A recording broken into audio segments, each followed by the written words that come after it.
We are the tribe from the north, we're brave and we're bold. Defeating our rivals never gets old. Making our way to the Big Sky Conference. Watch out, 'cause here comes the silver and gold. Whoa, whoa. This is Tubbs at the club for the Vandals of Idaho. Welcome back, Tribe from the North, Brave and Bold, to the unofficial podcast of your Idaho Vandals and the Vandals affiliate on the Big Sky Podcast Network. I'm your host, Brian Marceau, and today we're joined by producer extraordinaire, Dallas Hammer. Dallas, how's it going? Goff is still on the Rams, but otherwise, everything okay? Otherwise, yeah, we're okay. I got to be honest, I spent most of the second half of this most recent game thinking, if Jake Constantine was the point guard, and passes are flying over people's heads, would they still beat Idaho by double digits? And I think the answer is yes. That's a real question, and full disclosure, Constantine is a topic that will never die when we talk Big Sky sports. But in addition, we're joined by a special guest today from the Weber State Weekly podcast, Colby Peterson. Colby, how's it going in Ogden? Yep, just outside Ogden. I'm sure it just like you guys. You guys probably have a dome up there with the Kibbe Dome, but football camp just opened down here, so we're starting to get things going. And I always love Jake Constantine jokes, so let's do it. We made at least 3 Jake Constantine references on our last football podcast, all of them in the same tone as this one. Our goal here is to keep those going in perpetuity. Love it. But first, ain't nothing like cracking a Montucky cold snack, an ultra-refreshing light beer born in majestic Big Sky country. The best part is, when you crack a snack, you're giving back. Montucky Cold Snacks donates 8% of all profits back to local causes, even right here in Idaho, supporting organizations like CW Hogs and Idaho Food Bank. Yeehaw! That's freaking awesome. Montucky Cold Snacks, the light American lager for pow-pow rippers, gator wranglers, pony riders, and badass do-gooders. Visit MontuckyColdSnacks.com today to find out how to get your ass some snacks. And now to the point we're really here for, which is not Jake Constantine jokes, although maybe more will be forthcoming. That's fingers crossed. That's what I hope we land on. We have another not that great weekend of basketball to talk about in Idaho, so we're going to dive right in. Thursday, Idaho hosting Weber State at Memorial Gym, lost 56-81. In a game that was, to me, not even as close as a 25-point score gap might lead you to believe. Idaho was led in scoring by a really nice outing by Gabe Cornett, scored 13 points on 5 of 6 shooting. We'll take that. Downside is Weber State had 4 players scoring 12 or more, led by Zaire Porter with 19. And Saturday, the game flow is a little bit different, but essentially the same result. Idaho goes down 62-81, giving up 81 both times, at least we're consistent. Gabe Cornett again led us with 13 points, but this time on 5 of 13 shooting. We had no other Vandal in double figures other than Gabe Cornett, while 5 Wildcats hit the double-figure mark, led by Sigush Sishoho Jawara. Colby will let me know how to pronounce that afterward. Don't worry, I've tripped over it myself. Don't worry. For the rest of the show, guys, he's SSJ. Fair enough. SSJ led the 5 Wildcats in double figures with 23 points. And with that, we're going to throw to producer Dallas. What is the story of these 2 games? Overall, between the 2 games, it's turnovers. Idaho turned the ball over 19 times in each of these games. Not that this is a team that would win if they were turning it over 10 times a game, but you can't turn the ball over that much to expect to win. Especially with Saturday's game, they scored 6 points in the first 8 minutes of the second half. For anybody that doesn't believe that, I did not say 6 baskets. I said 6 points in the first 8 minutes of the second half. So when you're turning the ball over like this, and you can't score, you just have no way to recover from that. And that's the big thing for me is they just can't turn the ball over like this.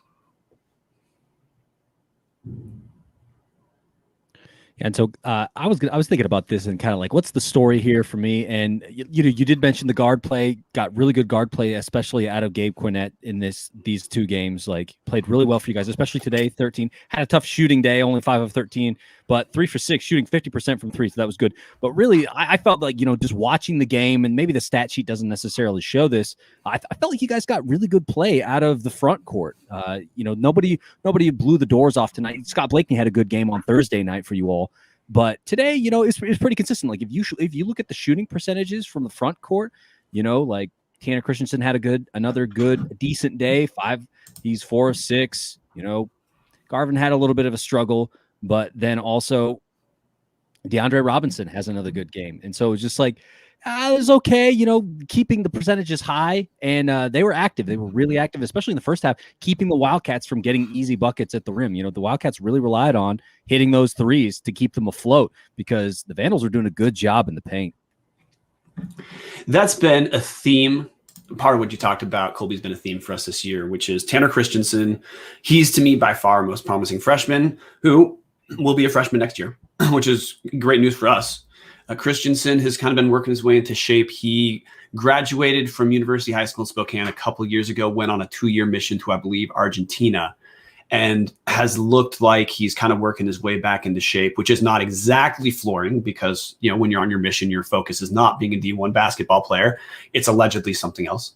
And throughout the year, Christensen started today, hadn't been starting earlier, but he's about evenly splitting time with Scott Blakeney, and that's been consistent for a while. And for really since game 1, Christensen looked like a guy who I wouldn't say like all Big Sky potential necessarily, but a very good contributor, the kind of guy that if you can get a couple pieces around, you're pretty dang happy that he's on your roster. To me, the story is, I think Idaho's approaching its January 25th moment of last season. And the listeners will be familiar with this. Colby, what I'm talking about is, this is year 2 under Zach Kloss. Last year, first season, we stayed pretty competitive in almost all games, had a ton of single-digit scoring losses until January 25th, and that was when the wheels kind of fell off. And I wouldn't say the team's effort went down whatsoever because people are trying hard. We're happy they're on the team, of course.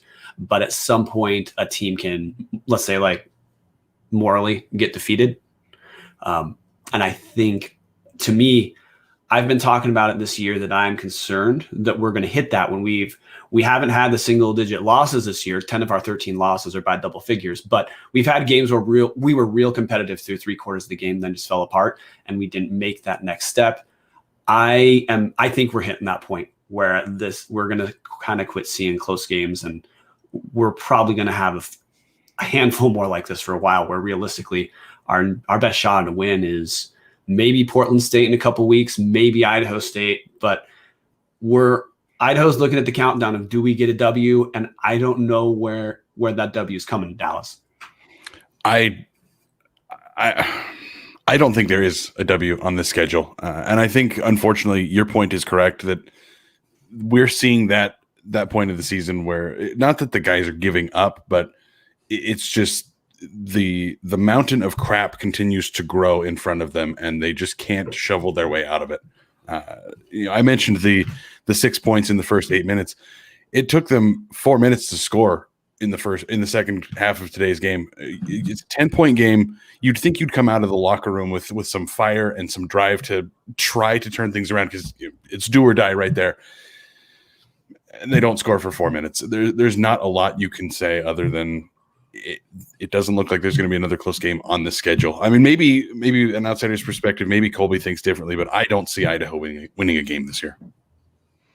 Yeah, one thing that I'll say, watching the Vandals play this weekend is that, because I think it's always difficult to talk about another team when you haven't really seen them. And so having seen them in 2 games against the Wildcats, knowing what I know about the Wildcats, it feels like there's definitely effort on the part of the Vandals. Like, there are good things that happen, but just, they shot so hot in the first half of this game that was like, oh, maybe there's a glimmer of hope here. Like, if that continues, like, my goodness. But at the same time, the Wildcats were just blazing down the net, shooting over 50%. And it was just like, all right, that's really difficult to catch up to. But looking at the remaining schedule for the Vandals, like you said, it's a tough row to hoe, because Idaho State, yeah, maybe. I mean, defensively they've been a very tough team. Montana State's on that, and ending the season in Missoula, that's going to possibly be difficult. But Missoula, Montana's had its own problems, so maybe the win potentially comes in that Portland State series in mid-February. I don't know. Anything could happen because they may be in the same boat where they feel like, hey, we're not feeling great about where we're at either. Who knows? That's actually what I think the second story of this game is. That something you referenced, Colby, which is we're looking right now this weekend. We got to really see the kind of what I call the crossroads of the Big Sky, which listeners know how Idaho struggled this whole year. Just a quick rundown. Idaho has the worst scoring offense in the Big Sky at 63.7 points per game. We have the worst scoring defense in the Big Sky, giving up 78.8 points a game. We have the worst scoring margin in the Big Sky, where we lose we lose Big Sky games by an average of 15.1 points per game. Now the inverse, and this to me was kind of a treat to see, and in a long kind of stretch way should give Vandals hope in the future, is Weber State's just the polar opposite of Idaho. Weber State is the best scoring offense in the Big Sky at 82 points per game. They're middle of the pack scoring defense, where they give up 68 points a game, but they play a little bit faster pace than an Idaho State, a Sacramento, or a Montana. So if I'm a Weber fan, I still think we're pretty solid defensively. Big stat I'm always going to tell Weber fans to look at is your field goal percentage defense, best in the league. Teams shoot 38.4% against you guys.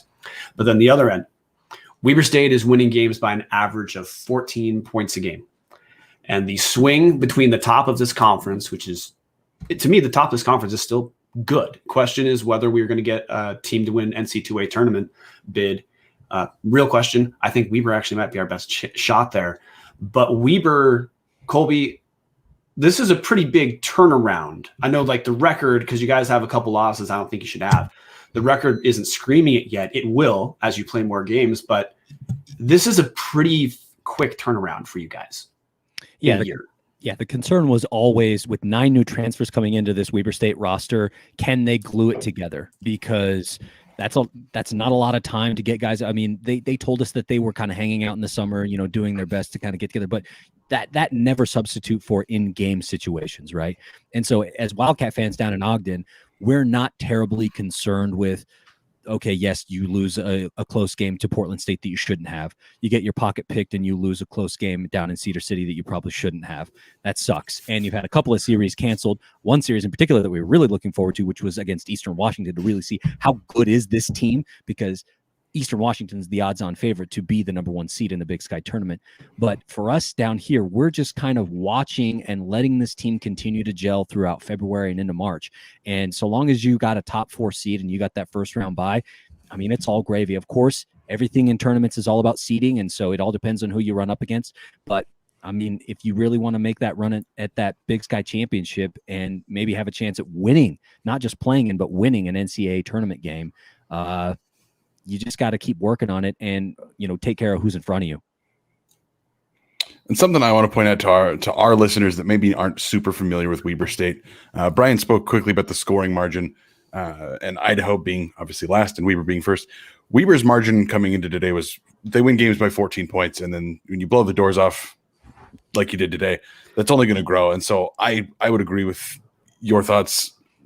I think Weber is the team. If the Big Sky's got a shot to do something with an NCAA tournament, it's Weber State. And then on the inverse of that, Idaho's scoring margin is minus 15. Absolutely worst team in the conference, and it's not even close. I know Portland State's not great, but Portland State loses games by 3-4 points. Idaho loses them by 15. Just to wrap that back up for our listeners. And the reason I think I'm going to circle back to when I said what Vandals fans should look at is, like, maybe this is a stretch. Of course, it's not going to impact this year.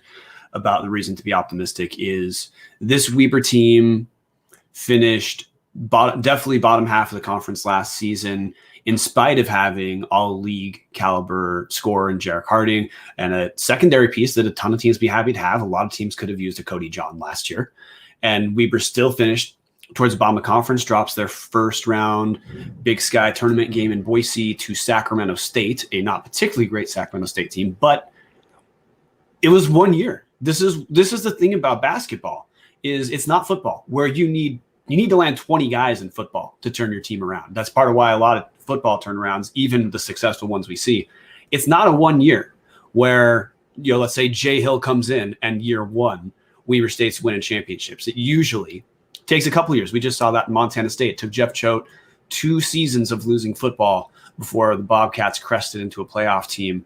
But in basketball, Randy Ray lands a good number of transfers. And also, this is credit to Weber State, a ton of those transfers are home runs.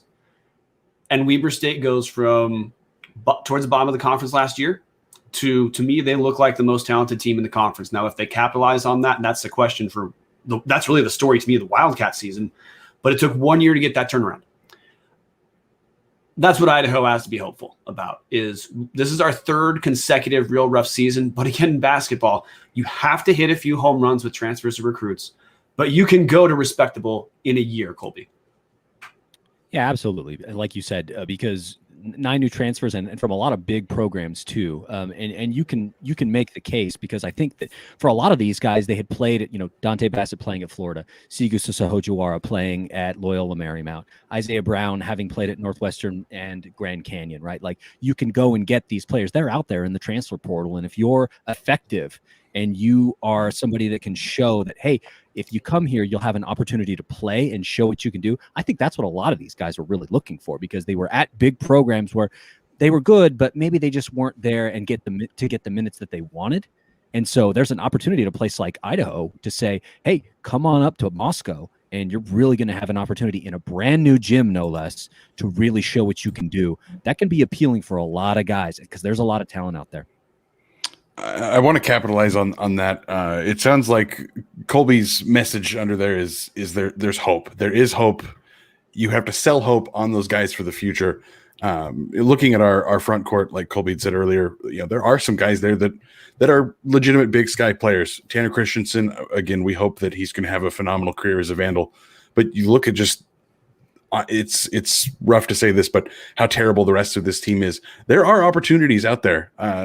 If somebody from a larger Big Ten school decides, hey, I want some playing time, Idaho's a great place to get it, because there's not really a lot of people that are going to be competing for your minutes. There's a new gym. There's new jerseys. That's about as far as I can sell this right now.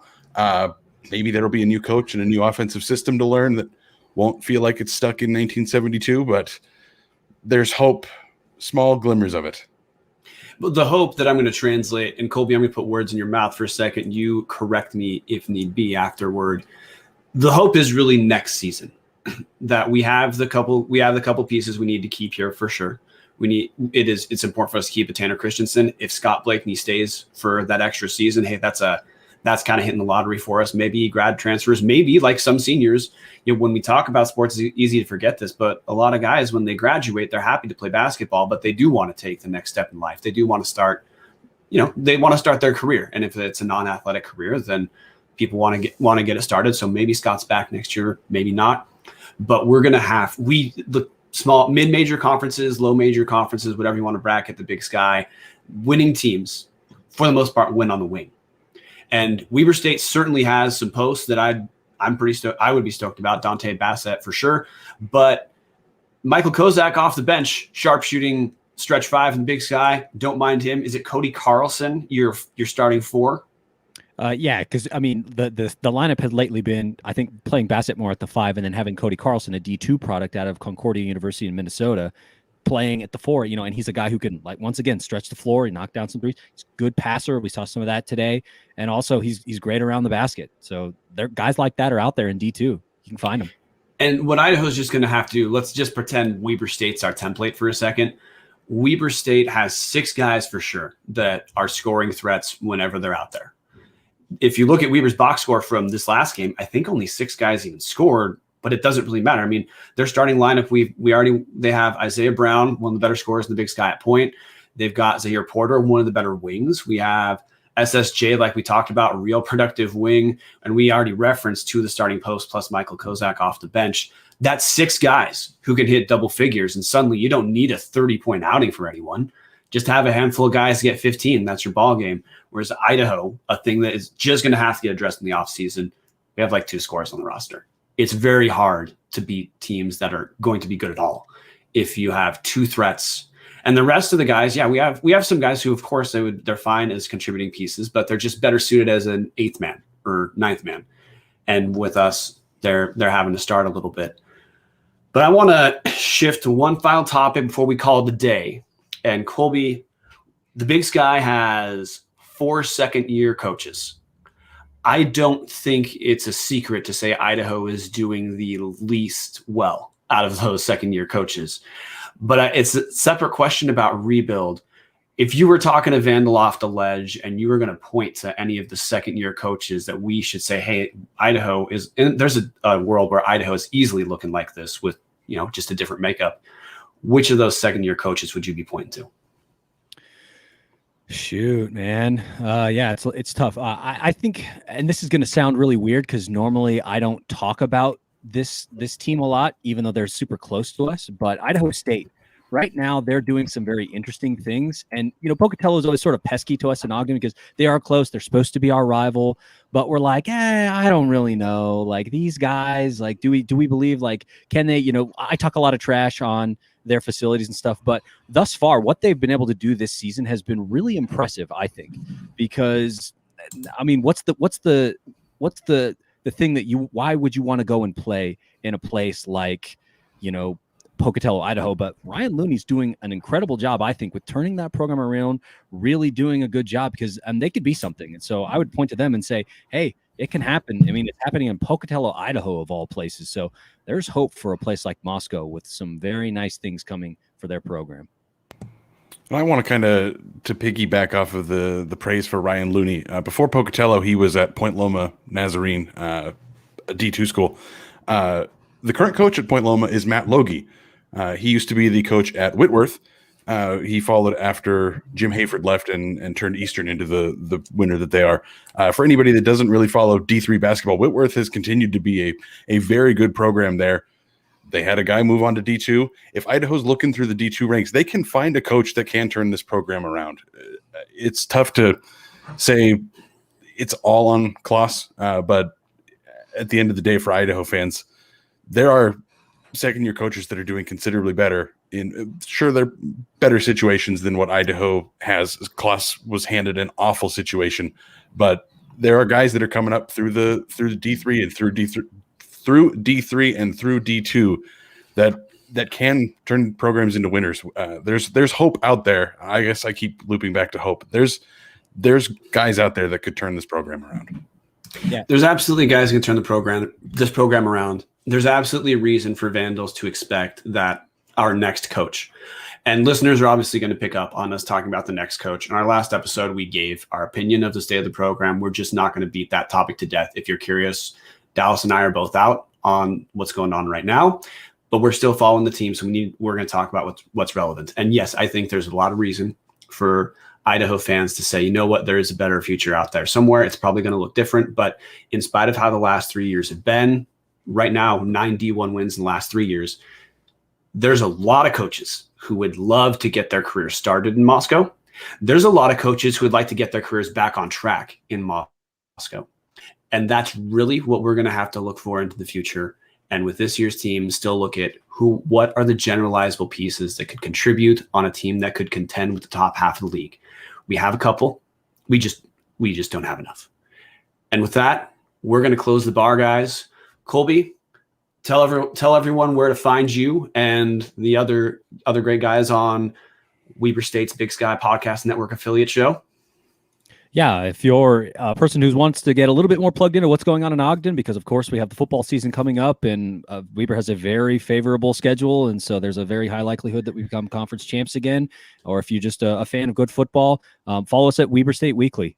We're in all the places where you can get podcasts, just like Tubbs at the Club. You can find us on Apple Podcasts, Spotify, Stitcher. We've also got a great blog if you're interested in seeing what the next stage for Weber State football is. We've been putting out a lot of recruiting pieces. National Signing Day is going to be on Wednesday this week, and we're going to have a big broadcast with that. Interview some of these kids and talk to them. And so we've done a really good job of keeping local Utah talent right here in Utah this year. And so check us out this week. Facebook, Instagram, Twitter. Colby, thanks for coming on to represent Weber State. Dallas, where can everyone find you at? Everybody can find me at Hammer Dallas. You probably don't want to follow me. My tweet threads are pretty sad and disappointing because I tweet about Idaho basketball and other terrible sports teams. But I did just have a thought. Bounce passes don't work in football, so maybe Jake Constantine should switch to basketball. He could transfer to Idaho and really show some skills. Would that turn this team around? The thing is this, he doesn't have to, at least he doesn't have to throw the ball more than 20 yards. So I think you'll be okay. You'll be in good shape. There's a dead horse connection I could bring up there to Idaho football that I'm going to choose to step right past. You guys can find me at Brian Marceau. That's Marceau. Tubbs the Club is going to keep on recording on Tuesdays because, believe it or not, guys, we are, 4 weeks away, Colby, from spring football season? Can't wait. Yep, 27th.